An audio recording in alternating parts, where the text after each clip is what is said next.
आरक्षणाला धक्का लावत नाही होत तर दोघांपैकी खरं कोण बोलतंय आणि खोटं कोण बोलतंय हा आमच्या ओबीसी भटक्या विमुक्तांच्या मनामध्ये संभ्रम आहे.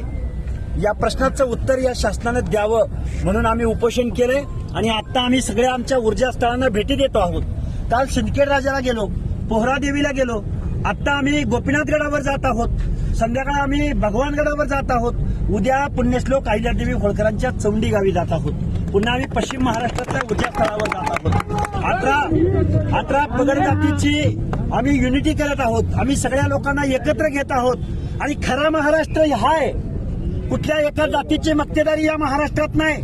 ही छत्रपती शिवरायांची रयत आहे आणि या रयतेची ताकद काय असते ही येऊ घातलेल्या कालावधीमध्ये आम्ही या महाराष्ट्राला दाखवून देऊ.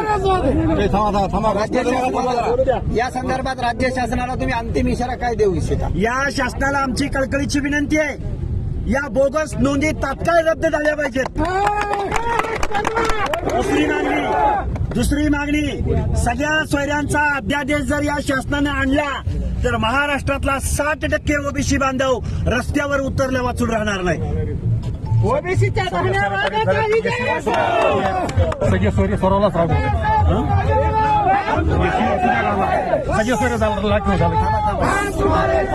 सगळ्या सोयऱ्यांचा अध्यादेश आला तर ओबीसीचं आरक्षण फक्त अडचणीत नाही तर आमच्या दलित बांधवांचं, आदिवासी बांधवांचं सुद्धा आरक्षण अडचणीत आहे. तेव्हा आंबेडकरी जनतेला, आदिवासी बांधवांना आमची कळकळीची विनंती आहे, या घटनेची ही मूलभूत तत्व, तुमचे हक्क आणि अधिकार आपल्याला टिकवायचे असतील, रिझर्वेशन टिकवायचे असेल आणि संविधान टिकवायचे असेल तर तुम्ही आम्ही सगळ्या लोकांनी एकत्र आलं पाहिजे, ही आमची कळकळीची विनंती. भारत रत्न बाबासाहेब आंबेडकरांचा तुम आगे बढ़ो, हम तुम्हारे साथ हैं. प्राध्यापक लक्ष्मण हाके सर तुम आगे बढ़ो, हम तुम्हारे साथ हैं. तुम आगे बढ़ो, हम तुम्हारे साथ हैं.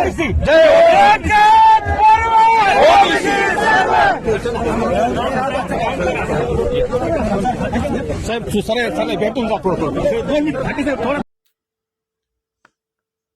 नमस्कार, जनतेच्या कर्णधार news channel subscribe, like, share करा. नवीन अपडेट बातमी ऐकण्यासाठी चॅनल सबस्क्राईब करा. धन्यवाद.